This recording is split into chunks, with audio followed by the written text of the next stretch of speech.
बहुत समय पहले प्रेम नाम के लड़के की शादी पूजा नाम की लड़की से होती है। प्रेम अपने परिवार से दूर किसी दूसरे शहर में नौकरी करता था।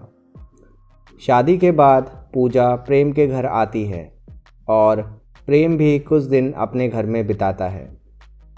प्रेम की माँ उसको बहुत प्यार करती थी, इसीलिए जब उसकी शादी हुई तो उनको थोड़ा सा अजीब लग रहा था कि शायद अब मेरा बेटा पूरी तरह से मेरा नहीं रहेगा। कुछ दिन बाद प्रेम की छुट्टियां ख़त्म हो जाती है। वह शहर लौट जाता है अपनी जॉब पर। पूजा अभी भी अपने सास ससुर के साथ दूसरे शहर में रह रही होती है, प्रेम से दूर। प्रेम की शादी से पहले उसकी माँ और वो बहुत देर तक फ़ोन पर गप्पे मारा करते थे। प्रेम ऑफिस से थककर भी आता था, तब भी वह अपनी माँ से देर तक फ़ोन पर बात किया करता था। लेकिन अब प्रेम की शादी हो चुकी थी और जब भी उसकी बीवी पूजा उसको फ़ोन करती थी, तब उसी टाइम पर उसकी माँ भी उसको फ़ोन कर देती थी। प्रेम अपनी माँ से इतना प्यार करता है कि वह पूजा का फ़ोन कट करके अपनी माँ का फ़ोन उठा लिया करता था। लेकिन उसके बाद भी उसकी माँ नाराज़ हो जाती थी कि इसने मुझे ना कॉल करके अपनी बीवी को कॉल किया। बहुत बार तो उसकी माँ बस इसीलिए कॉल कर लेती थी चेक करने के लिए कि कहीं प्रेम अपनी बीवी से बात तो नहीं कर रहा। कई बार प्रेम को अपने दोस्तों के फ़ोन भी आते थे, लेकिन उसकी माँ को लगता था कि ये अपनी बीवी से बात कर रहा है, इसीलिए वह गुस्सा हो जाया करती थी। प्रेम बहुत परेशान हो चुका था। अब प्रेम अपनी पत्नी को फ़ोन करने से डरता था कि कहीं माँ का कॉल ना आ जाए और कॉल बिज़ी होगा तो माँ फिर से नाराज़ हो जाएगी।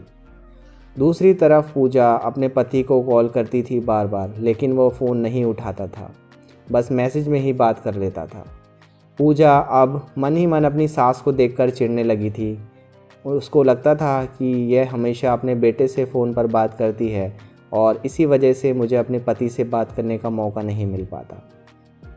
शादी से पहले प्रेम अपनी माँ को हर चीज़ बताता था, शेयर करता था। इसीलिए अब शादी के बाद भी जब उसकी माँ कॉल करती है, तब हमेशा पूछती है कि बहू कहीं हमारी बुराई तो नहीं करती है। प्रेम माँ को शुरू में, यानी जब शादी नई नई हुई थी, तब सब कुछ बताता है कि पूजा आपके बारे में ऐसा बोल रही थी या वैसा बोल रही थी। प्रेम की माँ को गुस्सा आता है। वह प्रेम से बोलती है, तू मुझे बहू क्या कहती है सब बताया कर और मैं उससे लड़ाई नहीं करूँगी। और प्रेम सब बताता है। लेकिन फिर अगले ही दिन प्रेम की माँ पूजा से लड़ाई करती है और उसको ताने मारती है। दोनों में आपस में खूब बहस होती है। प्रेम उनकी इस लड़ाई से बहुत तंग आ चुका था। वह बहुत परेशान रहने लग गया था। फिर एक दिन प्रेम का एक दोस्त उसको सलाह देता है कि तू अपनी माँ को सारी बातें मत बताया कर, सिर्फ पूजा भाभी जो अच्छी अच्छी बातें करती हैं सिर्फ वही बताया कर। प्रेम उसके बाद से वैसा ही करता है।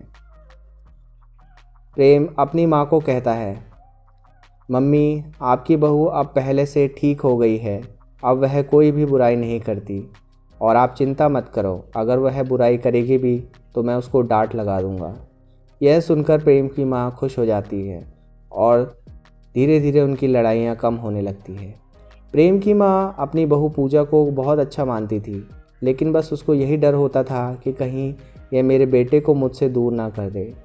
जो बेटा मुझे शादी से पहले इतना पूछता है, कहीं शादी के बाद बदल ना जाए, मुझे ना पूछे। बस इसी वजह से उसकी माँ को कभी कभी पूजा पर गुस्सा आ जाया करता था। लेकिन समय के साथ लड़ाइयाँ भी कम हो जाती हैं और अब प्रेम को पता होता है कि माँ और बीवी को कैसे संभालना है और क्या बातें करनी है और क्या नहीं। दोस्तों, शादी के बाद सास बहू की लड़ाइयाँ कॉमन है, इसमें ज़्यादा परेशान ना हो। अपनी माँ को वैल्यू दे, उसको कभी ये फील ना होने दे कि उसकी अहमियत कम हो रही है, और बीवी को भी सम्मान दे, क्योंकि वो भी अपना घर छोड़कर आई है आपके भरोसे। अब मैनेज तो आपको ही करना है। धन्यवाद।